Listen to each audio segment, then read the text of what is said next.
I want to be clear about something before I say anything else. Nobody asked Calder Morrow if he wanted to do this. That's the part that gets left out of the official summaries. That's the part they smooth over with language like volunteered and accepted with honor and in service of the compact. I was there. I was in the room. Calder didn't volunteer anything. He was selected. There's a difference, and it matters enormously. Let me start at the beginning, because none of this makes sense without context.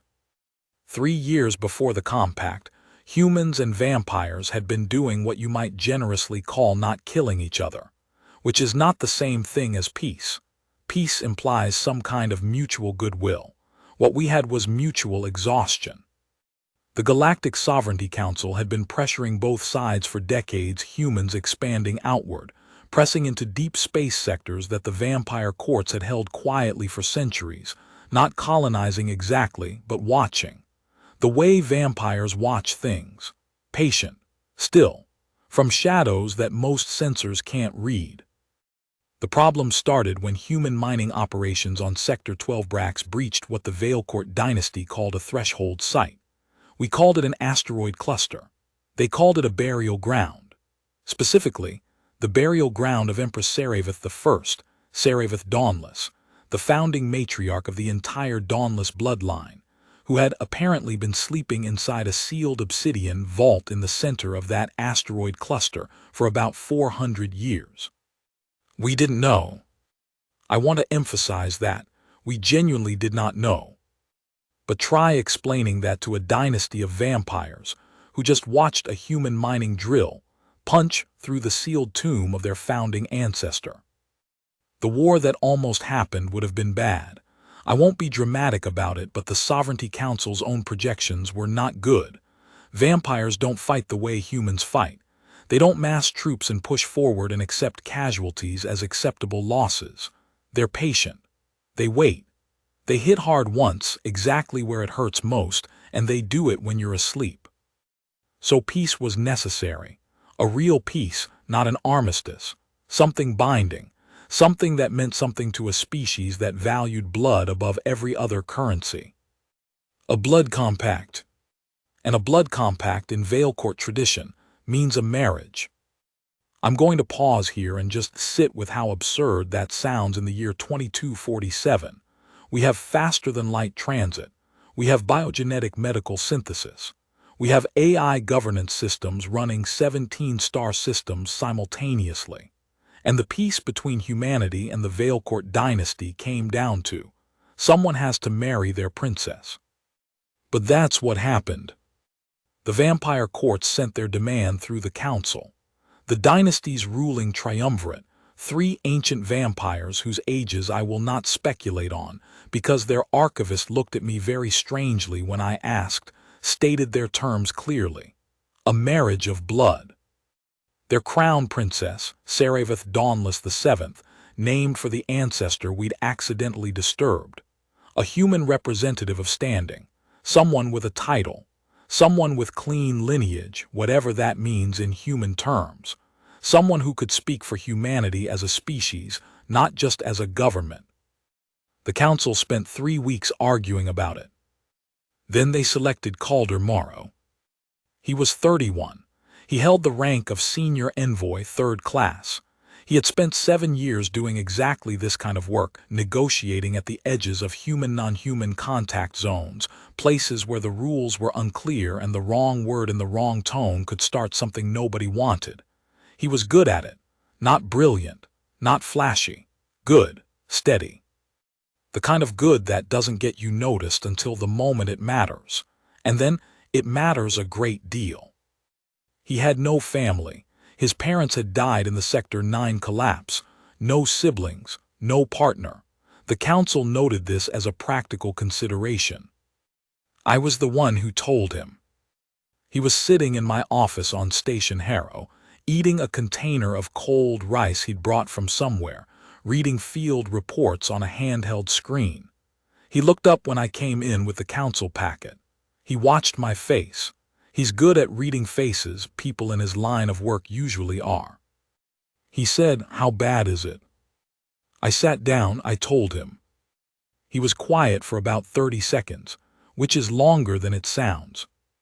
Then he said, "Okay." Just like that, okay, not yes, not of course, just okay. Like someone agreeing to a difficult shift change. I told him he had the right to refuse. The council had built that option in technically. He gave me a look that suggested we both knew how technically that option actually was. He said, "When do we leave?" Document 1B. Personal Journal of Calder Morrow, Senior Envoy. Entry dated, Day 2 before departure, Station Harrow. Recovered from personal effects. Included with permission per Compact Documentation Clause 7. They gave me 3 days to get my things together. That's what they called it. Get your things together, like I was moving apartments. I packed light. I always pack light.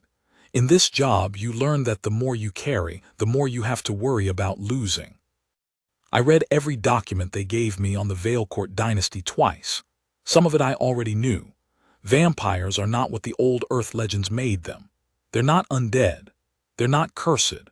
They're an evolved species diverged from a common ancestor with humans somewhere in the deep past, maybe 8 or 9,000 years ago, though their records go back further than ours do, and I'm not going to argue with their historians.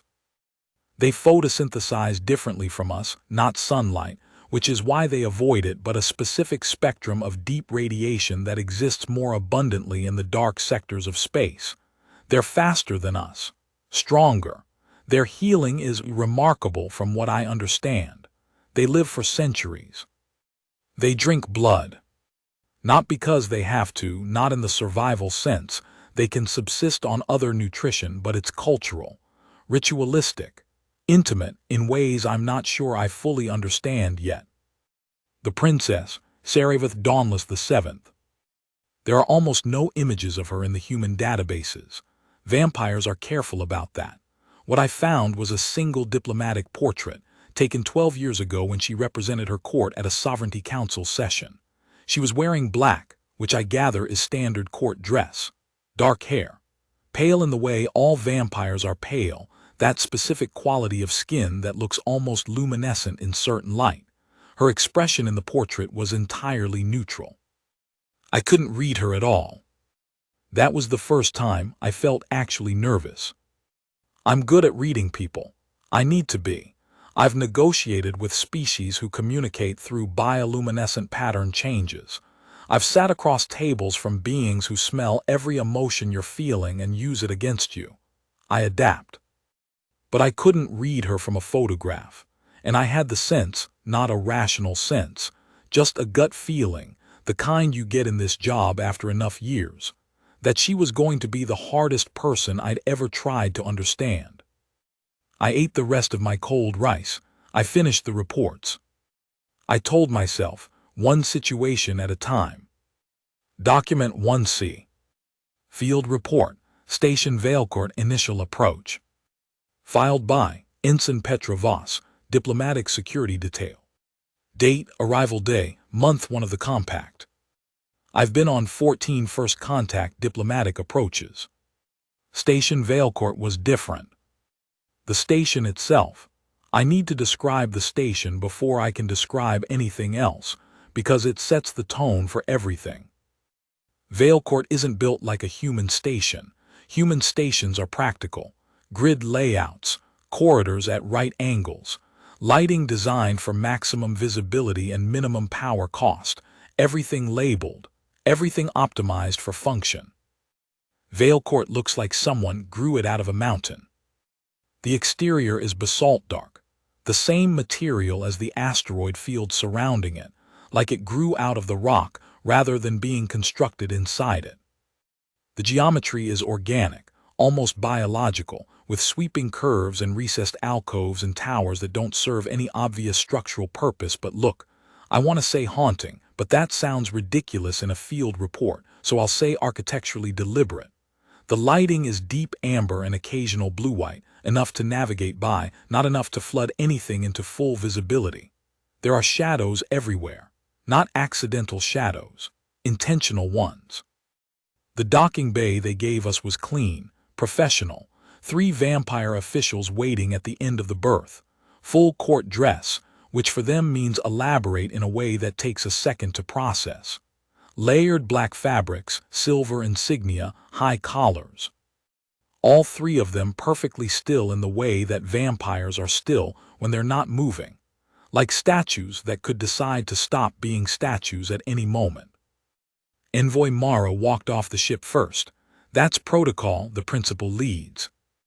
He was wearing standard human diplomatic dress, not flashy, clean lines, dark colors.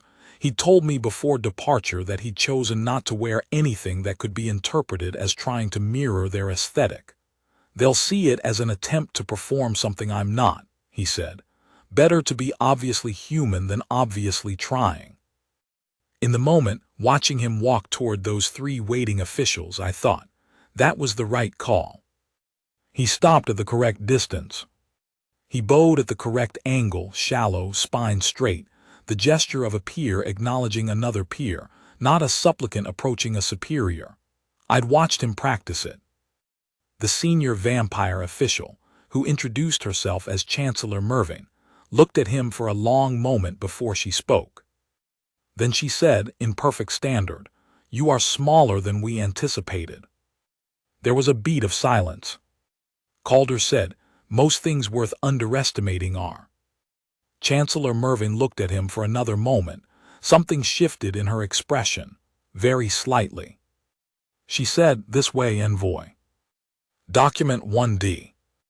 Testimony of Chancellor Mervyn of Valecourt. Role, Head of Court Protocol, Valecourt Dynasty. Recorded, month 9 of the compact. I will tell you what I thought when I first saw him. I thought this is a mistake. Not a judgment on the human himself, a practical assessment. He was smaller than I'd expected. He carried himself well, better than most humans, I'll grant that, but he was clearly aware of being watched in the way that prey animals are aware, a controlled wariness rather than genuine ease. He was nervous.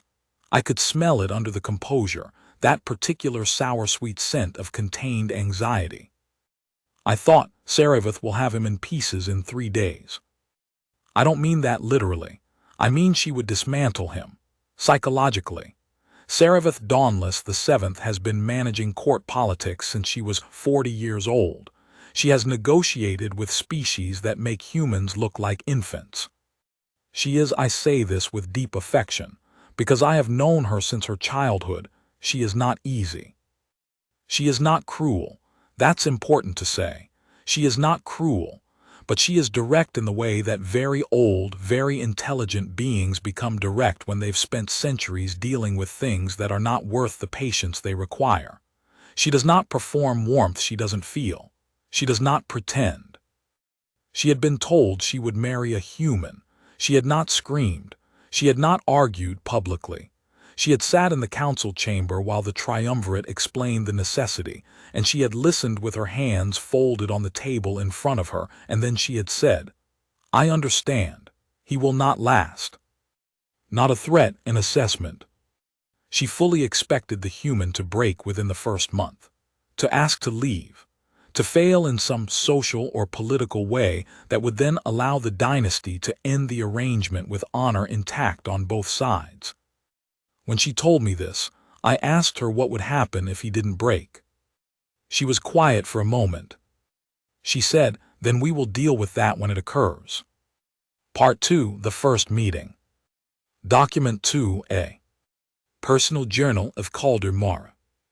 Entry dated, Day 4 of the compact, Valecourt. I met her today. They did it ceremonially, which I expected. Everything in this court is ceremonial. Even the way they hand you a glass of water has a specific protocol. I've been briefed on most of it, but in practice, watching it happen around you is different from reading about it. The court moves with a kind of choreographed precision that isn't rigid, it flows. Like they've all been doing this so long that the formality has become instinct. The ceremonial introduction happened in what they call the receiving hall, which is a room that goes up about 60 feet and is decorated in a way that I can only describe as deliberately overwhelming. Carved obsidian panels, silver inlay that catches the amber light in patterns, a floor that is polished so perfectly that it reflects everything above it like still water. I stood in the center of it. My security detail and Ambassador Prisht were positioned at the edges, maybe 40 vampire court members standing in curved formation around the room, all of them watching. Then she came in. The documents don't prepare you. I had the photograph in my head, 12 years old, neutral expression, diplomatic portrait. I'd been careful not to build too much from it. She walked in with 2 attendants and Chancellor Mervyn. The court's attention shifted the way a room of humans shifts when someone with real authority enters, not theatrical, just real. That immediate recalibration. I'm going to describe this carefully, because I want to be accurate. She's tall for a vampire, which means she's about my height. The court dress she was wearing was black and deep burgundy, layered in a way that suggests considerable weight but moves like it doesn't. Her hair was dark and done in the elaborate pinned style I'd seen in the portraits. Not the 12-year-old portrait, but some older artistic records I'd found. Her skin has that quality I'd noticed in the photograph, that particular vampire luminescence that isn't pallor exactly, more like light is doing something slightly different near her face. Her eyes are silver. Not gray, silver, like the inside of a mirror. She looked at me the way you look at something you're assessing rather than meeting. Comprehensive, patient, no particular hostility, no particular warmth, like a scientist regarding a new variable. I did the bow, correct angle, held it the right length. When I straightened up, she was still looking at me. She said, and her standard is flawless, better than mine honestly, "You are not what I expected." I said, "I seem to hear that a lot." Something crossed her face. Not a smile, something adjacent to surprise, very carefully contained. She said, "No doubt." The ceremony continued. We exchanged the formal acknowledgments. We stood next to each other for the court record images. She stood very still. I was conscious of approximately everything. The distance between us, the way the court was watching, the temperature of the room, which is deliberately cool in the way vampire spaces usually are. At one point, during the image taking, she said quietly, not quite a whisper but low enough that it was clearly meant only for me, "You are not going to bow again at the end of the ceremony." It reads as submissive. Stand straight and incline your head, barely like this. She demonstrated the smallest possible head tilt. I looked at her sideways. "Is that a protocol correction?" "It is an observation," she said. "Make of it what you will." She walked out at the end with the same controlled, precise movement she'd walked in with. I stood there for a second, thinking. Then I did what she said for the final acknowledgement, head incline, barely. Mervyn, passing me on the way out, said, "That was better." Document 2B. Intercepted court communication, Vale Court internal channel. From Princess Sarivith Dauntless VII. To Lady Kersveln, Lady-in-Waiting personal channel. Date, Day 4 of the Compact. Included per Compact Transparency Clause 12. Both parties informed. He corrected his posture when I told him. I expected him to bristle. They usually bristle. Human males with status, even mid-tier status, which his is, do not typically accept correction from someone they've just met, particularly in front of observers. He didn't bristle. He looked at me for a moment, made some kind of internal calculation I couldn't entirely read, and then he did what I said. I don't know what to do with that yet. He's not what I expected. I expected bluster.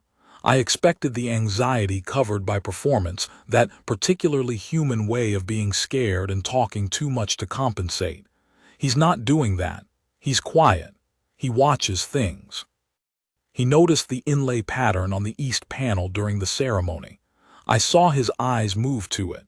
He was listening to the ceremonial recitation at the same time. He wasn't distracted by it. He was filing it. That's a particular skill. I still think he'll break. Humans break, but I'm revising my timeline. Say nothing to anyone. Document 2C. Field Report Security Detail. Filed by Ensign Petra Voss. Date Day 7 of the Compact. Envoy Morrow has begun studying Vale Court architecture in his personal time. I mention this because it's relevant to his adaptation. He requested, through proper channels, access to the architectural records of the station, not the classified ones, the historical design documentation. The vampires provided it without comment, which I understand is itself somewhat unusual. They don't typically share that material with outsiders. He spends the hours after the evening meal reading through the records. He told me he wants to understand the space before he tries to understand the people in it. He also requested language materials. Not a translator, he has a translator, we all do. He wants to learn Vale Court script, the written language of the dynasty. It's not the same as spoken vampiric, which is different again. The script is used for formal documents and court inscriptions. When I asked him why, he said, "Because if I want to be taken seriously here, I have to do something they don't expect, something that costs me effort. They'll know I'm doing it, and they'll know why, and they'll know I know they know." I asked if that was a strategy. He said, "It's a gesture. Gestures matter more than most people think." He's not wrong. 2 days after he made the request, one of the court archivists began dropping by his study room in the evenings. Not officially, just passing by. The archivist's name is Sendeth. He's apparently 300 years old and considers himself the foremost expert on script history in the dynasty. Morrow told me Sendeth has started correcting his character strokes. "He's very patient," Morrow said. "Apparently I'm holding my stylus like a child, but he's being diplomatic about it." Document 2D. Testimony of Archivist Sendeth of Vale Court. Role: Court Archivist, Dauntless Dynasty. Recorded, Month 7 of the Compact. The human came to the archives on his 7th day here and asked for the founder's calligraphy texts. No human has ever asked for those. I thought at first it was political posturing, a performance. Humans perform a great deal when they are uncomfortable, and it is not always obvious performance. Sometimes they believe they are being sincere when they are actually performing. This is a species trait. I do not say it unkindly. But he came back the next day, and the next, and the next after that. He was terrible at first. The Vale Court script is not intuitive for hands trained on human writing systems. The pressure patterns are different. The stroke direction is different. He made every beginner error that exists. He didn't complain. He asked questions. Good questions. He asked why a particular character had the stroke order it had, not what is this character, but why is it done this way, what was the reason for this specific sequence. I had not been asked that question in approximately 60 years. It required me to actually think about the answer. He asked about the founder, Serevith I, what she was like, what the records showed. I was cautious. The founder is not discussed casually with outsiders. But he asked with genuine curiosity, not with the particular kind of pointed interest that suggests an attempt to gather useful information. He just wanted to know. I told him a little. He listened the way very few people listen, without planning his next response while I was still speaking. I told Princess Serevith about him, because I tell her most things that seem relevant. She was quiet for a moment. She said, "What is he trying to learn?" I said I didn't think he was trying to learn anything specific. I thought he was just interested. She was quiet again. She said, "Keep telling me." Part 3. The Shape of Close Quarters. Document 3A. Testimony of Lady Kers Velm. Role: Lady-in-Waiting to Princess Serevith. Recorded, Month 5 of the Compact. The problem with watching Serevith watch him was that she didn't think anyone was watching her do it. She's very careful. She's always been very careful. But she's been careful for 2 centuries in a court where everyone already knows her, where the variables are known, where she's the one doing the watching. She didn't account for the possibility that someone new might not know they were being watched, and might therefore behave in ways that were genuinely different from what she expected. He did that constantly. The incident with the mechanical display is the one I keep thinking about. They have these exhibit cases in the station's history corridor, mechanical artifacts from the early dynasty, before integration with galactic technology. One of them, a navigation instrument from the Founders' era, had a gear assembly that locks up if you look at it wrong. Everyone who lives here knows this. You learn it as a child. You learn not to touch the case. The envoy didn't know this. He was walking the corridor, which he did regularly. He walked a lot, I think, and he stopped at the case and looked at the navigation instrument. He studied it for a while. He could see it was locked, mechanically seized, and then he just started working out why. He crouched in front of the case, which already nobody does. You don't crouch in front of the cases, but he didn't know that. And he looked at it from 3 different angles, and then he stood up and went away. He came back an hour later with a diagram he'd drawn from memory of what he'd seen. He showed the diagram to Archivist Sendeth and asked if his mechanical understanding of the lock mechanism was correct. Sendeth was astonished. The mechanism has been locked for 80 years. Sendeth told him his diagram was essentially accurate and explained what had caused the seizing. The envoy said he thought he could fix it. Sendeth said he should absolutely not touch a centuries-old artifact. The envoy agreed immediately without argument. He said, "You're right. I just wanted to understand it. I'm not going to touch it." Sarevith had been standing at the far end of the corridor the entire time. She'd been there when he arrived. He hadn't noticed her. The lighting is very low at the corridor ends, and he's not trained to see in that spectrum. I was beside her. She watched the whole thing, the crouching, the diagram, the conversation with Sendeth. When we walked away, she said nothing for a very long time. Then she said, he wanted to understand it and then agreed to leave it alone. I said yes. She said, most people who want to understand things want to take them apart. She didn't say anything else. Document 3B. Personal Journal of Calder Mara. Entry dated, day 23 of the compact.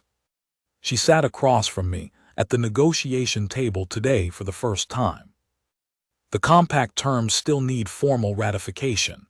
The marriage arrangement is the symbolic center of it, but there are 400 pages of actual treaty language that need to be worked through before this becomes binding in a legal sense the Sovereignty Council will recognize. That's my actual job here, in addition to the other thing, the treaty work. She's the dynasty's lead negotiator. Of course she is. I'd read reports on her negotiating style, methodical, precise, does not trade in goodwill gestures, focuses exclusively on explicit terms. Known to insert language revisions that appear minor but have significant downstream implications. Patience effectively infinite. The reports were accurate. She spent 40 minutes on a single subordinate clause, not because she was stalling, because the clause had 3 different possible interpretations depending on which grammatical structure you applied to it, and she wanted the one that was most watertight. She walked through each interpretation, explained the issue with each proposed revised language. She was right about all 3 problems. At one point I caught something she missed, a cross-reference error in Section 7 that would have created a contradiction with the boundary provisions we'd already agreed on. I flagged it. She stopped, she looked at the reference. She read it twice. She said, "You're correct." Just like that, no hedging. No, I'll need to review this further, just "You're correct." I said I'd draft corrective language. She said, "I'll draft it, you review." I said that worked. After the session ended and most of the people had cleared out, she was still at the table, collecting her documents. I was doing the same. Without looking up, she said, "You studied treaty law." It wasn't a question. I said yes. 7 years of negotiation work, you end up covering a lot of ground. She said, "Most envoys at your level delegate the fine reading to legal staff." I said I found if I delegated things, I couldn't check them properly. She was quiet for a moment. Then she said, "Session resumes tomorrow at the second hour. I'll have the revised Section 7 language." I said, "I'll bring the Section 12 proposals." She said, "Don't bring them. I've already identified 4 problems with your Section 12 proposals." I said, "I'd like to hear them." She looked up then, really looked at me the way she had in the receiving hall, that comprehensive assessment. She said, "Very well, second hour. Document 3C. Medical Observation Log, Compact Health Protocol. Filed by Dr. Henna Ralt, Human Medical Liaison. Date, Day 31 of the Compact. Routine health checks for Envoy Morrow per Compact Protocol. Physical, normal, slightly low on vitamin D, which is predictable given the reduced solar spectrum in the station. I've adjusted his supplement pack. Psychological assessment is what I want to note. I've been doing these assessments every 2 weeks. Morrow is one of the most regulated people I've ever assessed in a high-stress posting. Not suppressed, regulated. There's a difference. Suppressed people are a lid on a pot. Regulated people have actually learned to manage what's in the pot. He's low anxiety for his circumstances, which are genuinely unusual. He's sleeping adequately. He's eating adequately. He's maintaining social functionality. When I asked him how he was finding the assignment, he said, "Different from what I expected." I asked in what way. He said, "I expected to feel more isolated." I asked if he didn't. He thought about it. He said, "There's a lot going on here. It's interesting. I don't have much room to feel isolated." I asked about the princess specifically. Standard question. The compact requires me to assess the primary relationship dynamic. He was quiet for a moment, longer than usual, before answering. He said, "She's the most competent person I've met in this job, and I've met a lot of competent people." I noted this is not an answer to my question about the dynamic. He smiled very slightly and said, "No, it's not." I didn't push further, but I made a note. Document 3D. Intercepted court communication. From Princess Sarivith Dauntless VII. To Lady Kers Veln. Date, Day 34 of the Compact. He brought Sendeth a mechanical diagram today. Not the navigation instrument. A different mechanism. One of the atmospheric regulators in the West Corridor that's been running slightly inefficient for 30 years. He drew a diagram of the airflow pattern from memory and annotated it with 3 possible adjustment points. He gave it to Sendeth with no particular ceremony. He said he'd noticed the sound it made was irregular, and he'd worked out where the irregularity was probably originating. He was right. The regulator was adjusted this morning. The sound is different now. I don't know what to do with him. That's not something I say. I always know what to do with things. Part 4. The Incident AT Threshold Gate. Document 4A. Official Incident Report, Valecourt Security Division. Incident Ref, VSD 224783. Date, Day 41 of the Compact. Filed by Commander Vreth, Head of Station Security. At approximately the 14th hour, a delegation from the Korith Sovereignty entered Valecourt Station under Transit Passage Protocol. The Korith are not enemies. They are not allies either. They are a species that has historically positioned itself at the edges of conflicts between larger powers, performing what they call balance arbitration and what everyone else calls opportunistic leverage. They had been aware of the Valecourt Compact negotiations and had submitted, through the Sovereignty Council, a formal request to send observers. The request had been denied. The dynasty, does not permit observers in active treaty processes. The transit delegation was, technically, legal. They had transit permits.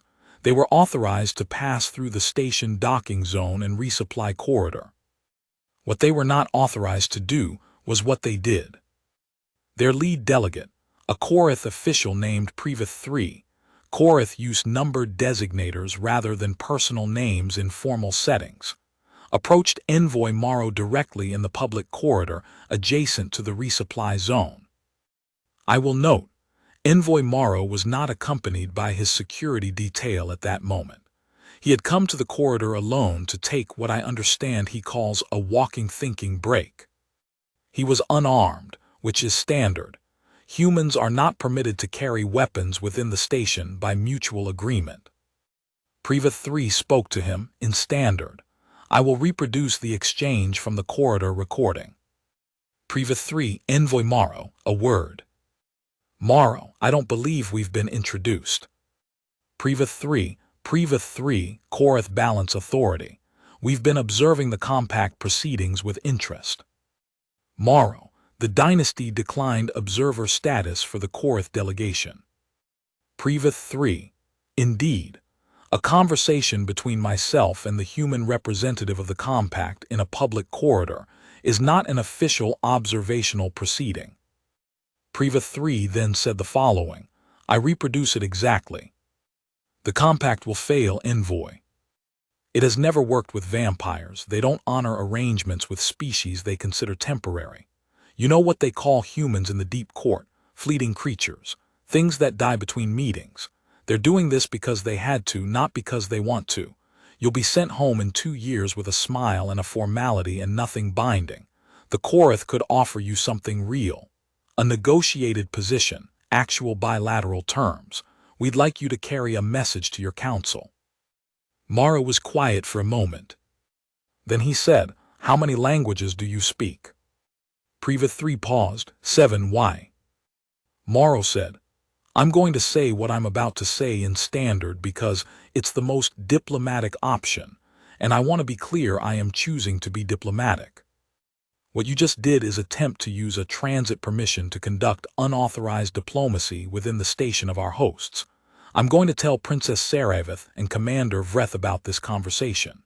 Not because I'm obligated to, but because I've been treated with more honesty by this court in 41 days than you've shown me in the last 41 seconds. And you want to talk about who honors arrangements. Go back to your ship, Privith III. Privith III said, You're making a mistake. Morrow said, Probably, I make them regularly. Walk away. The Korath delegation departed within the hour, ahead of their scheduled transit completion. I had arrived at the corridor approximately midway through the exchange.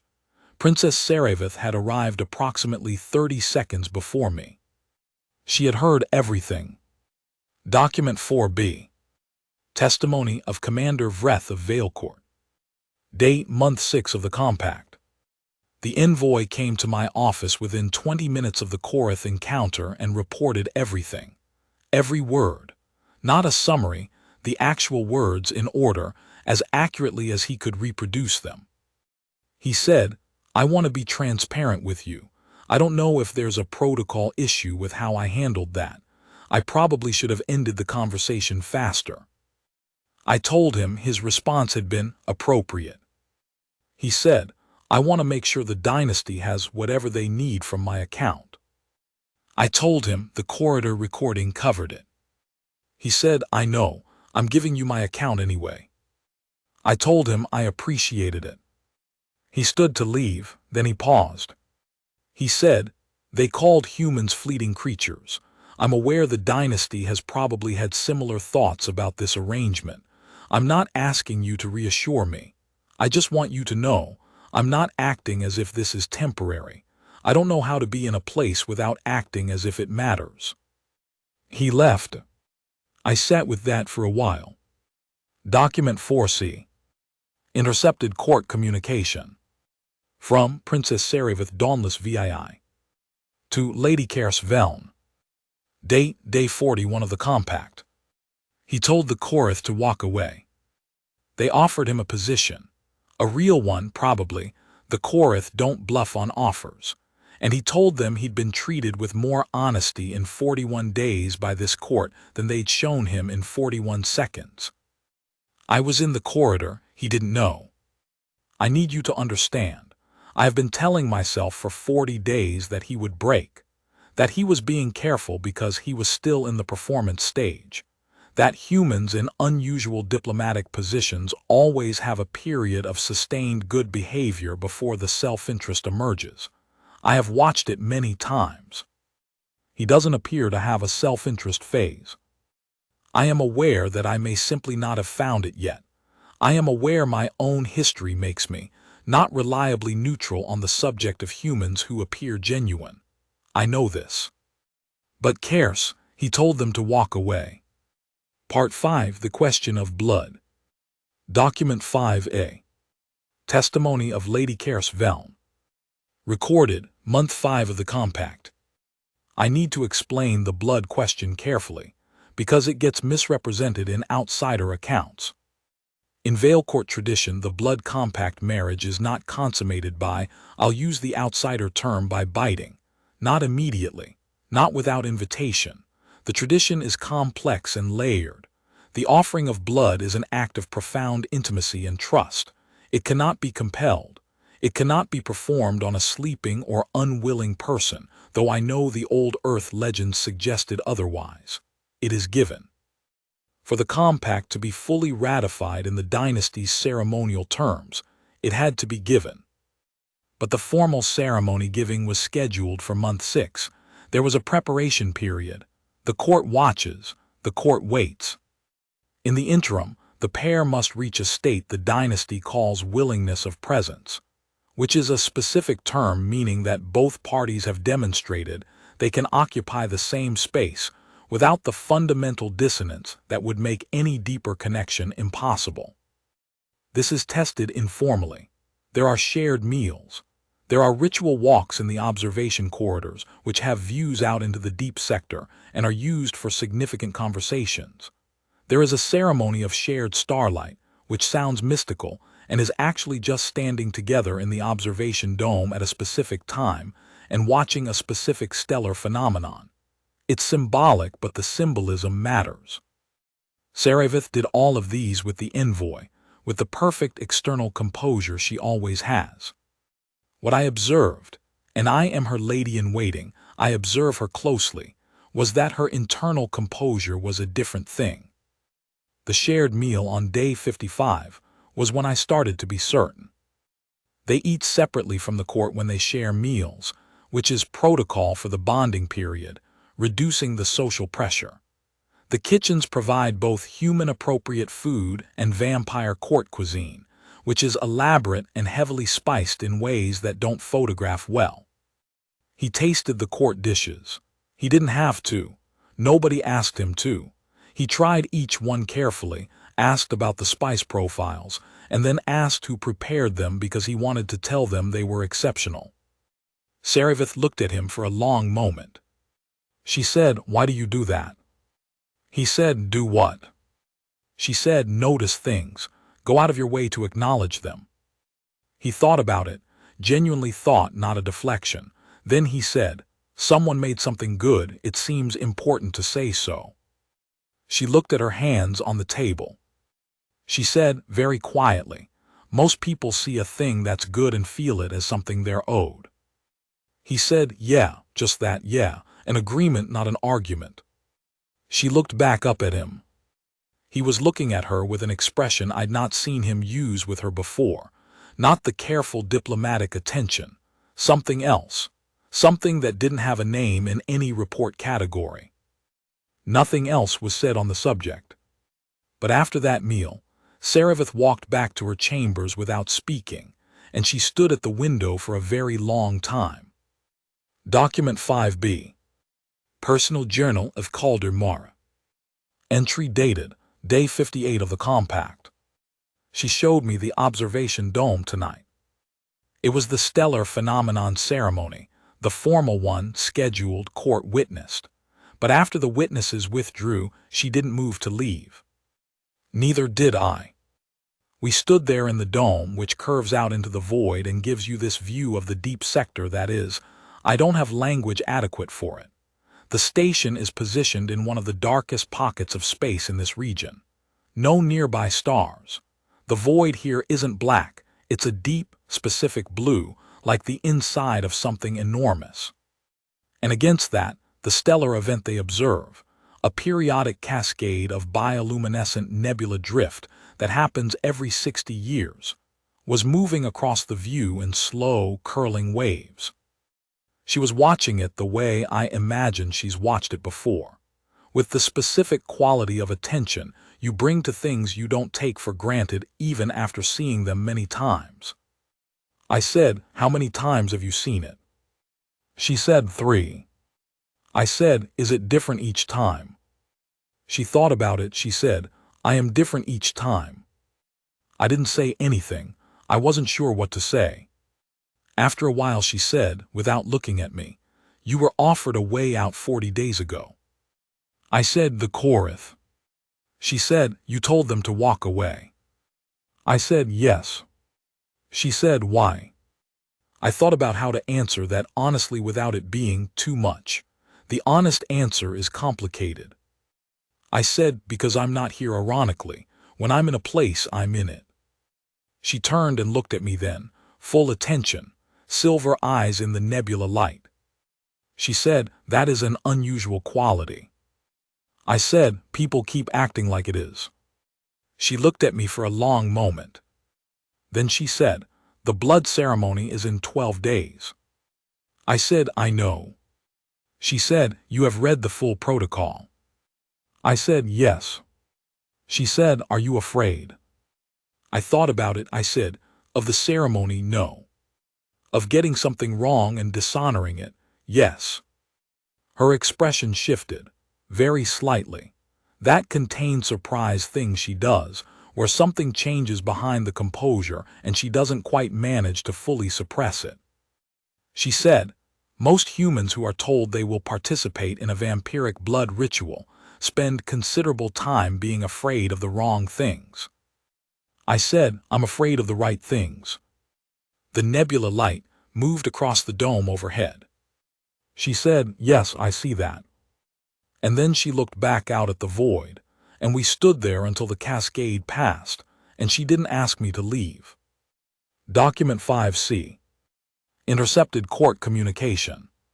From Princess Sarevith Dauntless VII. To Lady Kers Veln. Date, Day 58 of the Compact.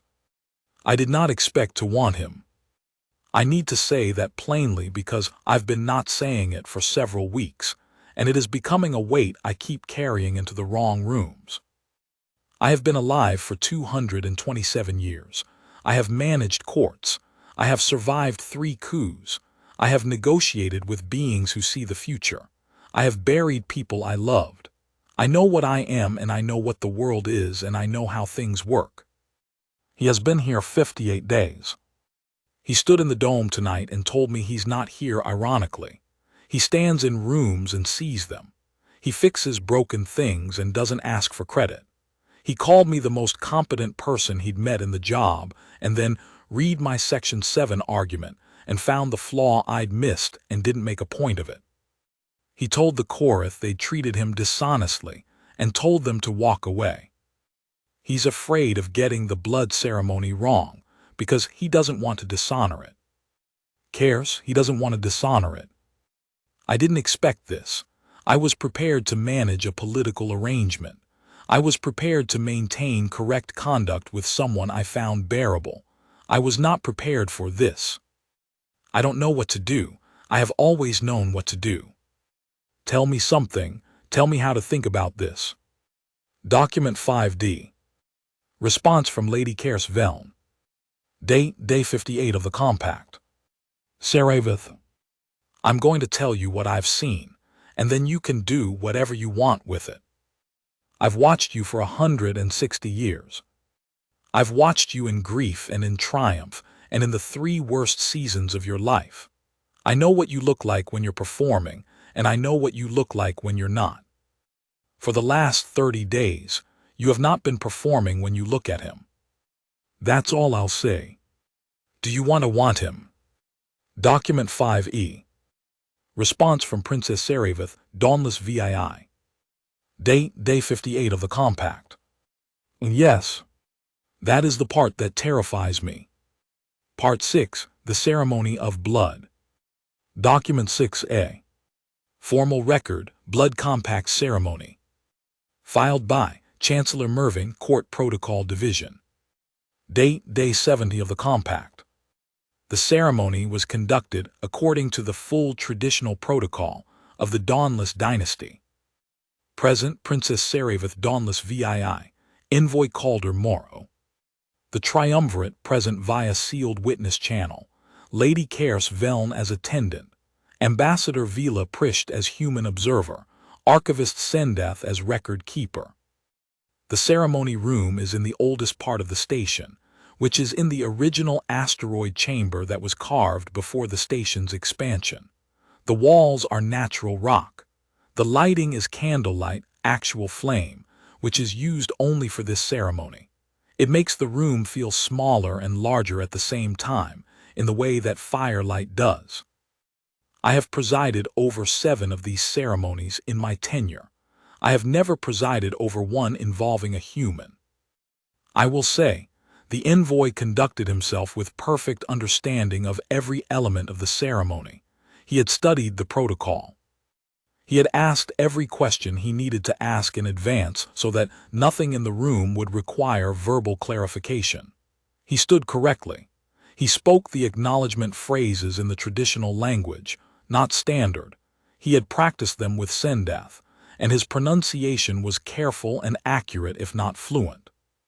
The dynasty was watching through the witness channel. I felt that attention. The ceremony reaches its central point after the formal recitations. The offering of blood is made by the vampire partner, a small cut on the wrist presented. The human partner holds the wrist.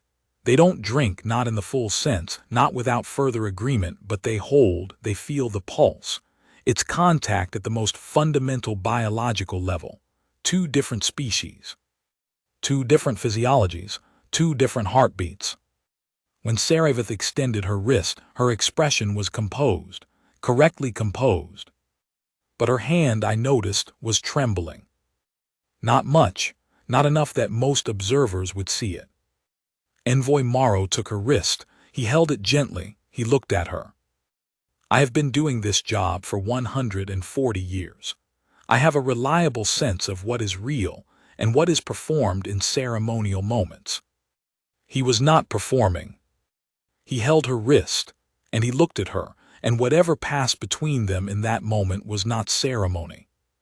The room was completely quiet. When the moment was complete and the protocol moved to the final stage, Sarevith's hand was no longer trembling. Document 6B. Personal Journal of Calder Morrow. Entry dated, Day 70 of the Compact. I don't know how to write this properly. I know a lot of words. 7 years in diplomacy, you end up knowing a lot of words.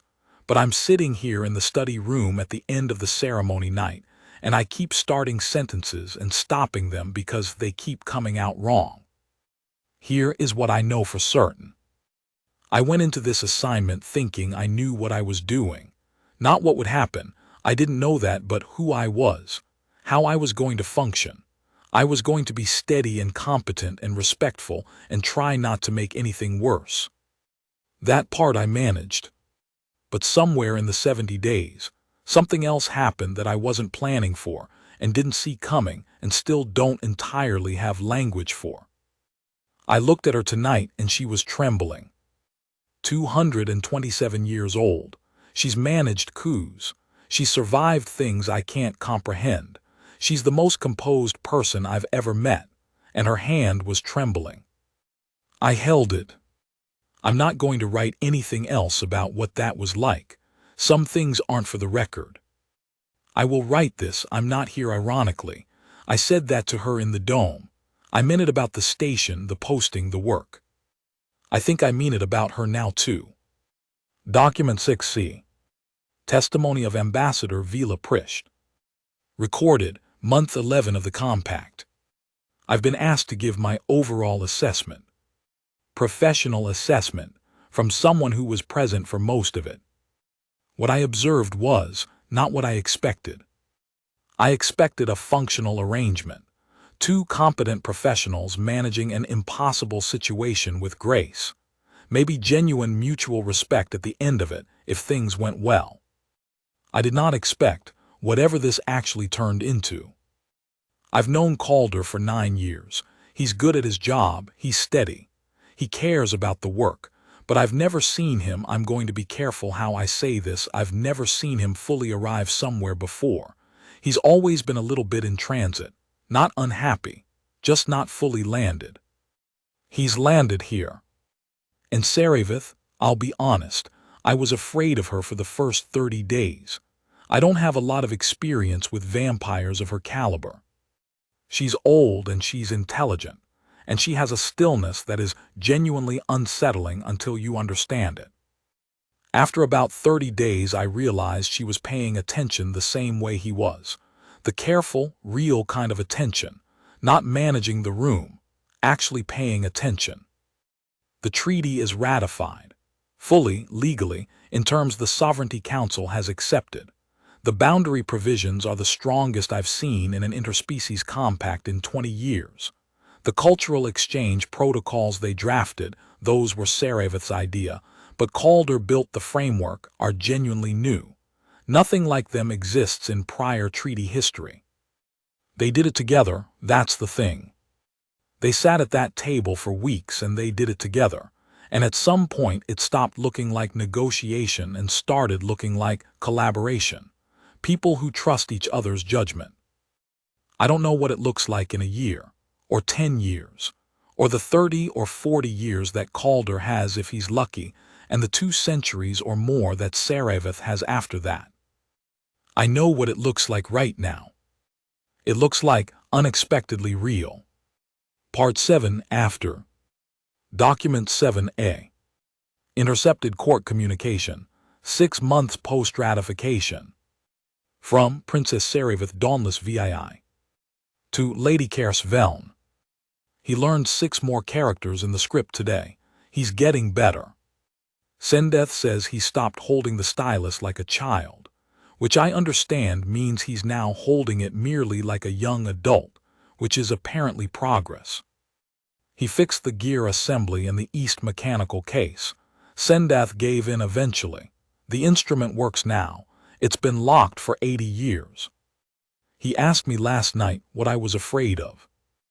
I told him of him dying, of how brief he is measured against everything I know, of finding something worth keeping and knowing I can't keep it forever. He thought about that for a while.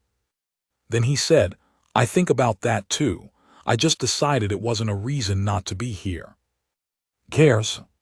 He said it so simply, like it wasn't the most difficult thing in the world. I don't think he knows what he did to me when he said that. I think he has some idea. Document 7B. Personal Journal of Calder Mara. Entry dated 1 year post-compact. She taught me to read the stellar drift tonight, not the instrument readings, the actual visual patterns in the observation dome, the way a navigator reads currents. She's been doing this for 2 centuries. The patience she has with how slowly I see things is remarkable. She doesn't say that's wrong. She says look again. And then she waits, however long it takes, until I see what she sees. I'm starting to understand why she is the way she is. The composure, the precision, the way she says exactly what she means and no more. When you live long enough, you develop a certain economy with things that matter. I don't have that yet. I've got maybe 40 years left if I'm lucky. She has centuries. I've thought about that a lot this year. Not morbidly, not as a source of dread, more as a fact to reckon with clearly. We don't have the same time. We never did. We won't. But we have this time. And I think about the gear assembly in the East case, locked for 80 years, and how it turned out the fix was smaller than the problem looked. I think about her wrist trembling. I think about standing in the dome the night the nebula passed and her saying, I am different each time. I think about the fact that in every situation I have walked into in my life, I have tried to understand the room before I tried to understand the people. And in this room, I ran out of room and had to understand the person. She is the most astonishing thing I've been lucky enough to be in close proximity to. I haven't told her that, not in those words. I think she knows,